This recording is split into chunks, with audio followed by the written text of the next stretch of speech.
Waqf tribunal decisions are no countered.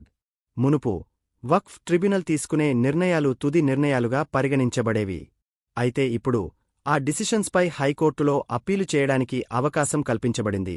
దీనివల్ల మరింత చట్టపరమైన పరిశీలనకు అవకాశం ఏర్పడుతుంది. మ్యాండిటోరీ ఆడిట్స్ ఫర్ వక్ఫ్ ఇన్స్టిట్యూట్స్. ప్రతి సంవత్సరం 1,00,000కు పైగా ఆదాయం పొందుతున్న వక్ఫ్ సంస్థలు ఇకపై ఇయర్లీ ఆడిట్ ఉంటుంది. ఇది ఆర్థిక బాధ్యతను నిర్ధారించడమే లక్ష్యంగా ఉంది. అయితే ఇప్పుడు ఎందుకంత వివాదంగా మారింది?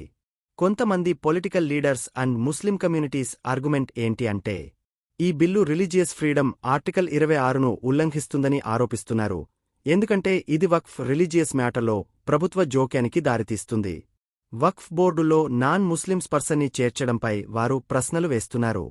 అలానే వక్ఫ్ బై యూస్ తీసేయడం వల్ల భూ వివాదాలు పెరుగుతాయని, వక్ఫ్ ఆస్తులు కోల్పోయే అవకాశముందని భావిస్తున్నారు.